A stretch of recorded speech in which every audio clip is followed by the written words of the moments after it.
Hello everyone, I am Julian Morris with the Channel 5 News. In the headlines, 2 police officers granted bail in the sum of $200,000 each in the Joshua Etienne murder case. Combined Taxi Association wants to regularize fares to stop undercutting among competing taxi operators. And a Dominican gets the top job at the Climate Resilience Execution Agency. The details of the news coming up. M&J Covering is the producer of designed galvanized and galvalume in Dominica. They design to your specifications, color and length, 4 styles of galvanized and galvalume pre-painted roofing sheets as requested, and supply all your galvalume accessories. M&J Covering helps you control spending and reduce waste. At M&J Covering, they are also equipped to build your roof to precise standards anywhere on island. So come to M&J Covering at 1 Mile in Portsmouth or call 445-5001 275-5003 today.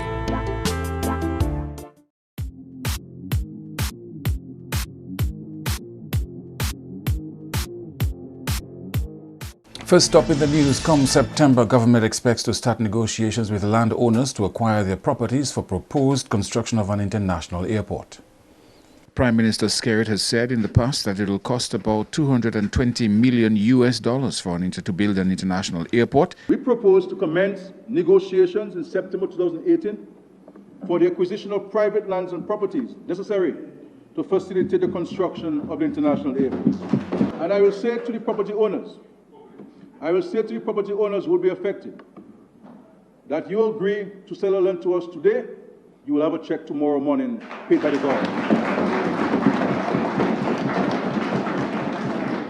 Because the government has the funds to compensate property owners who will be affected with this construction of the airport, Madam Speaker. So, Madam Speaker, it's okay for the opposition to pour scorn on this project. But as always, Madam Speaker, they will end up being the laughing stock of Dominica, Madam Speaker.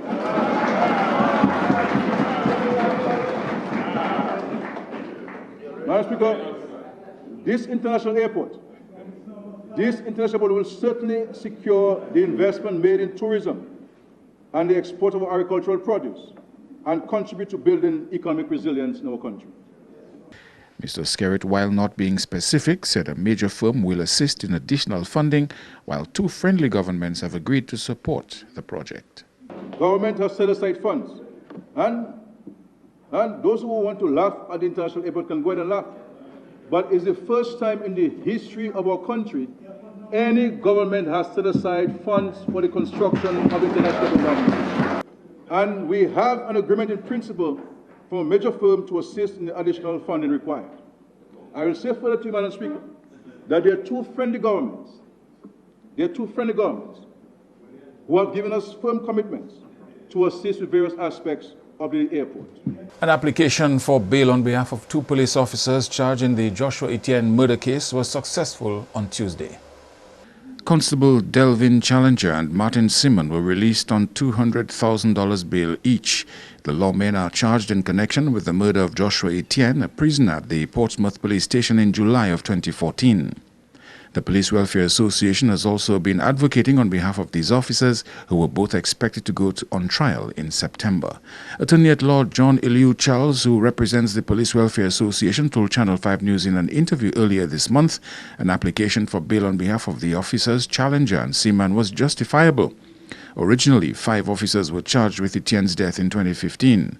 They were Officer Gemma Louis, Sergeant Hayden Morgan, Olan Vigil, Delvin Challenger, and Martin Simon. Sister of the deceased Maria Etienne, Pascal, has repeatedly complained in the media about the proceedings regarding her brother's murder case. She told Channel 5 News earlier this month her family had lost confidence in the administration of justice because of a lack of information from the DPP's office. Meantime, opposition leader Lennox Linton is not convinced that the current administration will construct an international airport within the next 3 years.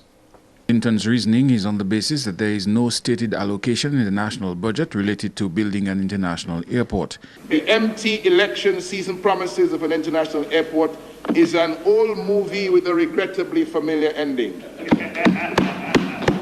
In fiscal 2016-2017, Madam Speaker, the Ministry of Finance spent $1.6 million on what it called a consultancy for the international airport, and an additional unbudgeted amount of $2 million to, quote, meet expenses relating to the preliminary investigation for the construction of an international airport.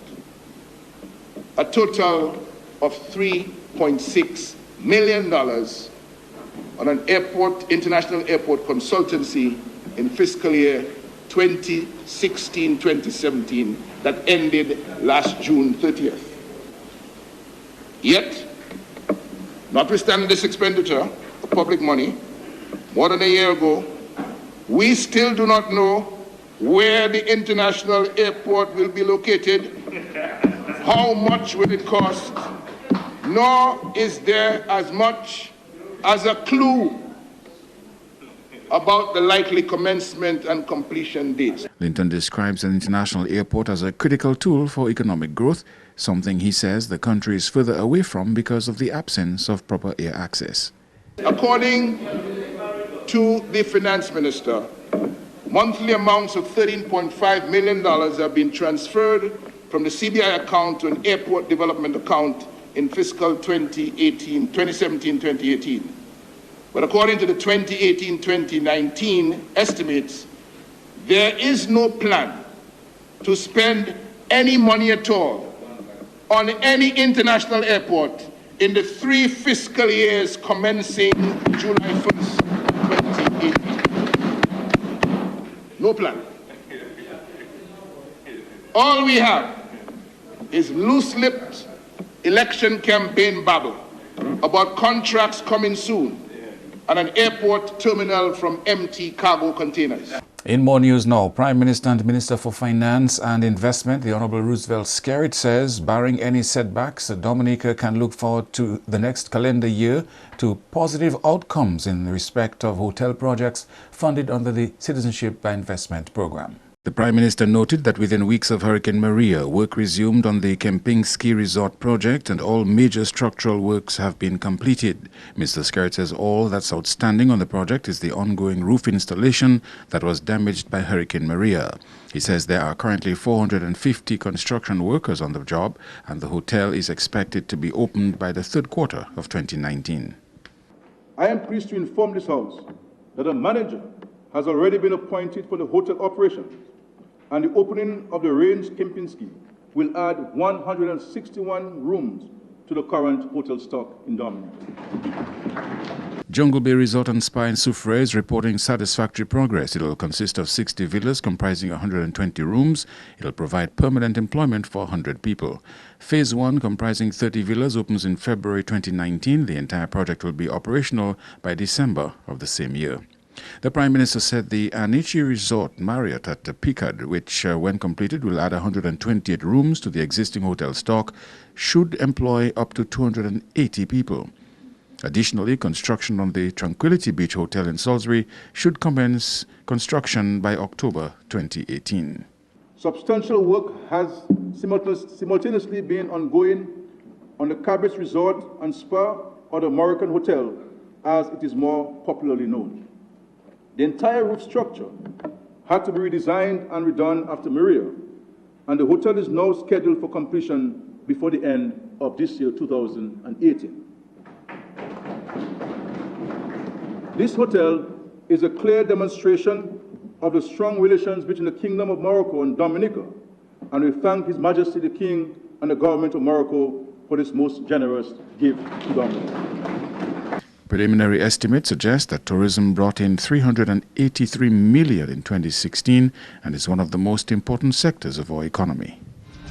You are watching Channel 5 News. More when we come back. Rudolph Thomas Enterprise in Portsmouth, your suppliers of building materials and hardware products. Over 20 years experience in the business. Rudolph Thomas has lumber and plywood, galvanized and fence pipe.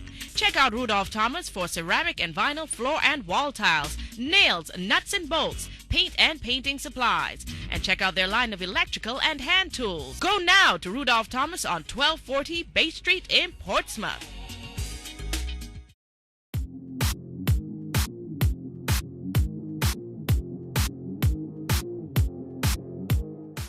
Thank you for staying with us. The Combined Taxi Association is once again advocating for the regularization of fares to prevent undercutting among competing taxi operators.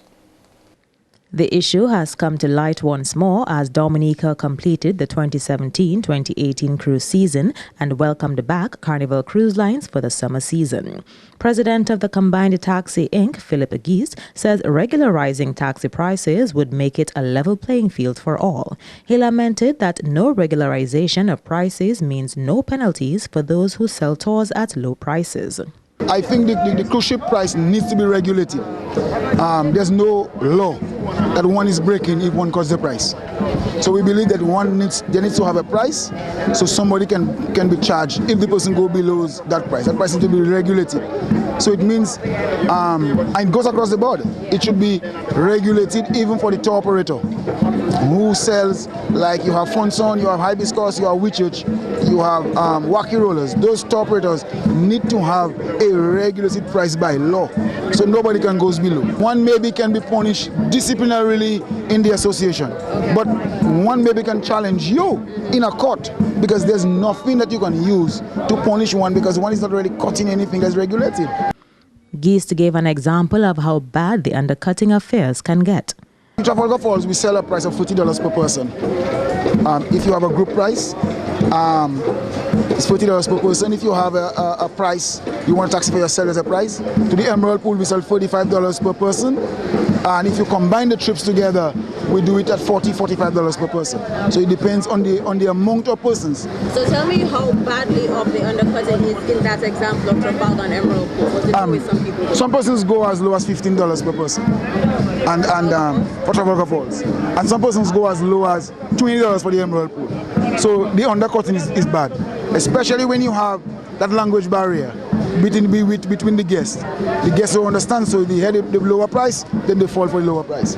The Combined Taxi Inc. president says the non-standardization of taxi fares can reflect badly on the country, and this is something that needs to be avoided, especially as Dominica is rebuilding its tourism image. And it affects the ship because they will go back on the ship and see at what price did they do a tour, and the person on the table with them may be having dinner may have just done the very tour at a price of $25 per person or $40 per person, and so it doesn't do well for us as a country. So if we regulate it, then it means we're good to go. According to Geist, the association brings forth revised fares to the Transport Board at the start of each season, but is yet to engage in dialogue with the board on the way forward. Women in the north of the country will have to wait a bit longer to return to the center where they acquire skills for a successful life. Andrea Louis reports. The Northern District Progressive Women's Club, NDPWC, which started in 1979, was established in 1980 and is located on Granby Street in Portsmouth. The club was created to help sensitize, empower and integrate women in the development of their communities and Dominica through the teaching of skills which can be used in the workplace. Before Hurricane Maria, one seamstress was employed at the center, while other women used it as a venue to sell craft items. President of the club, Verlanda Bruni, says while the building was not destroyed by Hurricane Maria, it did sustain some damage. During the passage of Hurricane Maria, a partial section of the roof was damaged, which caused fabric, files, books, and other items were damaged by water. That includes some equipments and furniture. Earlier this month, the roof was repaired through the collaborative efforts of Range Developments and the volunteers of the MV Pacific Hope.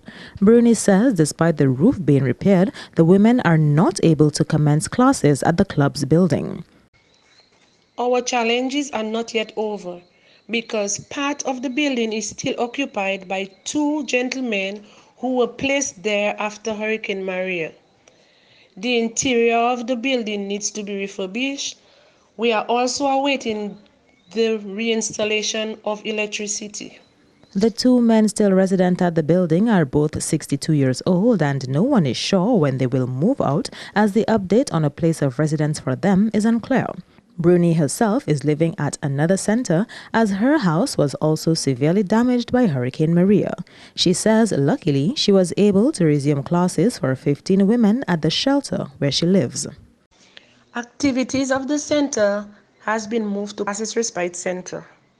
Presently, there are 15 women doing computer classes, sewing classes, and there's also counseling on a weekly basis. Women from Tebow, Paybush, Vieques, Dodan, Penville, Portsmouth, Clifton, Cottage, and Benz benefit from the services of the Women's Club. Andrea Louis, Channel 5 News. And Prime Minister Skerritt has stopped short of releasing the name, but he has announced that a Dominican will head the Climate Resilience Execution Agency of Dominica. Mr. Skerritt said in his budget address that the selection of the first executive director of CREED had been made and the name would be announced subsequently. The CREED will be staffed by local and international experts with experience in various engineering disciplines, climate and resilient building and procurement. I can report to this Honourable House, Madam Speaker, that after an extensive selection process carried out by a recruitment firm and supervised by a selection committee made up of public officers and representatives of our donor partners, I was presented with a short list of candidates, and the Chief Executive Officer of CREED has now been selected. And it's interesting to note, Madam Speaker, that person whose name will be made available soon is a Dominican in the diaspora. The government of the UK, through DFID, has provided technical advice and financial support for the establishment of the CREED. The government of Canada has provided government with drafting assistance for developing the legislative framework. The Prime Minister says he expects the draft bill to be brought to Parliament at its next sitting. Mr. Skerritt says the existence of a robust regulatory framework is critical to building a resilient Dominica. We are therefore consolidating various pieces of legislation putting into the environment into a new bill to deal with climate change, the environment, and natural resources. This bill will establish, for the first time in Dominica, a comprehensive legal and institutional framework to address the threats, causes, and consequences of climate change.